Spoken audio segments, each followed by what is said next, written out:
गुरु TV के दर्शकों को हमारा नमस्कार। हम फिर आए हैं अपने भविष्यवक्ता आदरणीय धीरेन्द्र प्रताप सिंह जी के साथ।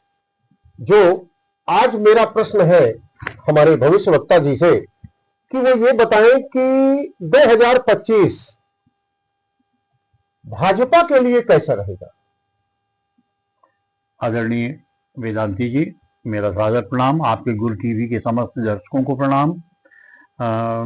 निवेदन तो ये है कि राजनीतिक विषय में हमें बोलने के लिए कम ही बात किया जाए तो उत्तम रहेगा, किंतु मुझे ऐसा लगता है कि आज के लोगों का स्वाद भी राजनीतिक ही है, नहीं, और अपने को जाना भी चाहिए। तो मैं इसे राजनीतिक तथ्य के आधार पर नहीं, ज्योतिष तथ्य के आधार पर आपको इसका जवाब दूंगा। बिल्कुल। सबसे पहले अपने को ये जान लेना चाहिए कि आप जिस भारतीय जनता पार्टी की बात कर रहे हैं, इस भारतीय जनता पार्टी की कुंडली कैसे बनी। तो जब तक इसके जन्म की तारीख और समय नहीं मालूम होगा, तब तक अपने को इसकी कुंडली का ज्ञान नहीं होगा। तो इसकी कुंडली के लिए वर्तमान बीजेपी जिसकी हम चर्चा करने जा रहे हैं, वह वास्तविक तौर पर भारतीय जनसंघ का बदला हुआ रूप है। भारतीय जनसंघ की स्थापना 21/10/51 को डॉक्टर श्यामा प्रसाद मुखर्जी की अध्यक्षता में दिल्ली के राधेमल आर्य कन्या उच्चतर विद्यालय में हुई थी तथा 1/5/1977 को भारतीय जनसंघ का विलय जनता पार्टी, जिसका निर्माण श्री जयप्रकाश नारायण जी ने किया था, में कर दिया गया था। किंतु सैद्धांतिक तालमेल के अभाव के कारण 6/4/1980 को पूर्व जनसंघ से संबंधित लोगों ने एक नए दल भारतीय जनता पार्टी के गठन की घोषणा की तथा स्वर्गीय श्री अटल बिहारी वाजपेयी जी इस बीजेपी के प्रथम अध्यक्ष निर्वाचित हुए। इस तरह से भारतीय जनता पार्टी के रूप में बीजेपी का वर्तमान स्वरूप का गठन 6 अप्रैल 1980 को दोपहर 11:45 में दिल्ली में हुआ। इसी आधार पर कुंडली का निर्माण कर फलादेश में करने जा रहा हूं। यह कुंडली मिथुन लग्न की है तथा चंद्रमा की महादशा 17 अप्रैल 2018 से 17 अप्रैल 2028 तक है। यदि मात्र 2025 को देखें तो 16 जुलाई 25 तक चंद्रमा में बुध का अंतर है और 16 जुलाई 25 से 16 जुलाई 26 तक चंद्रमा में केतु का अंतर है।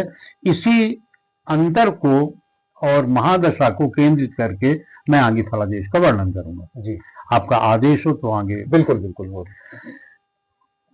चंद्रमा मन धन परिवार का अध्ययन द्वितीय भाव से किया जाता है और चंद्रमा बीजेपी के इसी भाव के स्वामी है।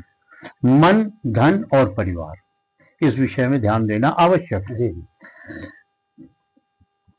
और इसी भाव के स्वामी बुध हैं, जिसका अंतर 16/7/25 तक है, वह लग्न के मालिक है।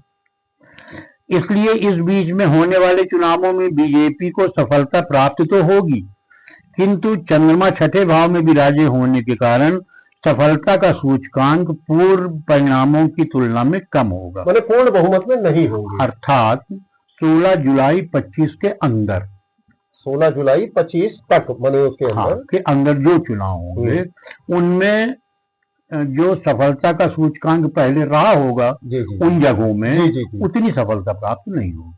अच्छा। अब 16 जुलाई 2025 से 16 जुलाई 26 तक चंद्रमा में केतु का अंतर रहेगा। यदि इस बीच में कोई चुनाव होगा तो निर्णयों में, संगठन के निर्णयों में गलती एवं अपनों से मतभेद के कारण दल को बड़े नुकसान भी हो सकते हैं। अच्छा। 16 जुलाई 25 से 16 जुलाई 26 के बीच में चंद्रमा में केतु का अंतर है। तो इस बीच में संगठन से मतभेद ना होने पाए बीजेपी के नेताओं को इसका प्रयास करना चाहिए। ये कोशिश करनी चाहिए कि मतभेद ना उनके बीच में, आपस में मतभेद ना पाए, अन्यथा नुकसान हो सकता है। 16 जुलाई 25 से 16 जुलाई 26 तक चंद्रमा में केतु का अंतर है, इसलिए इस मतभेद से बचना है। जी। 16 अप्रैल 28 तक चंद्रमा की महादशा है। अच्छा, तो ये क्या चंद्रमा की महादशा क्या करेगी? वही जो आपने बताया पहले। ये चंद्रमा की महादशा का ही अभी तक हमने फलादेश किया है। हाँ, इसके बाद चंद्रमा की महादशा के बाद फिर किसकी आएगी? इसके बाद 17 अप्रैल 28 के बाद चंद्रमा की महादशा के बाद मंगल की महादशा आएगी। अच्छा, अप्रैल 28 के बाद 17 अप्रैल 28 के हाँ, बाद 17 अप्रैल 28 के बाद मंगल की महादशा आएगी, जो शत्रु भाव के स्वामी होकर पराक्रम में विराजे। अरे तथा यह महादशा 17/4/35 तक रहेगी। यह काल पराक्रम के अभाव के कारण बीजेपी को बड़ी हानि होने की संभावना बनाएगा। इसी बीच चुनाव भी होंगे उनके। ये मुझे जानकारी नहीं है आदरणीय वेदांती जी, कब चुनाव संभवित होंगे, किंतु चूंकि चंद्रमा की महादशा का फलादेश हमें करना इसलिए आवश्यक हो गया कि 25 में जी जी जी आपने स्थिति पूछी है, और चंद्रमा की महादशा के बाद मंगल की महादशा आती है, जैसा सिद्धांत है सब लोग जानते हैं। जी जी और मंगल इनके कहाँ के मालिक हैं ये आपको बताना आवश्यक है। बिल्कुल बिल्कुल बिल्कुल। तो मेरी बहुत शुभकामनाएं हैं भारतीय जनता पार्टी को, अपने संगठन को मजबूत करके और पुनः सफलता प्राप्त करें। लेकिन ये मंगल इनको नुकसान कर रहा है। हाँ, मंगल हानिकारक। पराक्रम में तो बड़ी पराक्रम में भी कमी लाएंगे, आपसी बात व्यवहार में भी और आपसी समझौतों में भी तो इनको बड़ा नुकसान होगा, मतलब काफी बड़ा। अब ये नुकसान जो मंगल का नुकसान है ये 2029 के चुनाव में प्रभावी दिख रहा है, क्योंकि 2029 में लोकसभा के चुनाव है। अच्छा, 2029 में यदि लोकसभा के चुनाव होंगे तो बीजेपी के नेताओं को अपने पार्टी के लिए मंगल को व्यवस्थित करना आवश्यक होगा, अन्यथा उससे नुकसान उठाना पड़ सकता है। तो मतलब ये चुनाव हार सकते हैं यदि नहीं करेंगे। इसका सीधा सा मतलब ये हुआ, अब आपने मुंह से न कहे, लेकिन तो यदि ये मंगल का उपाय कर लेते हैं तो इनकी परिस्थितियों में सुधार हो सकता है। बिल्कुल, क्योंकि इनका जो भारतीय जनता पार्टी की जहां तक मैंने समझा जो बैकग्राउंड है वो धार्मिक है। जी जी। निश्चित है ज्योतिषियों से इन लोगों के निरंतर संपर्क होंगे। हाँ। और इनके ज्योतिषियों ने इनको बताया भी होगा। किंतु आपने हमसे प्रश्न किया इसलिए मुझे जवाब देना आवश्यक था, इसलिए मैंने आपको जवाब दिया। चलिए, ये बहुत सुंदर हमारे आदरणीय धीरेन्द्र प्रताप सिंह जी ने ज्योतिष और ज्योतिषी परिस्थितियों के अनुसार ये बताए। बहुत बड़ी बात निकल के आई है।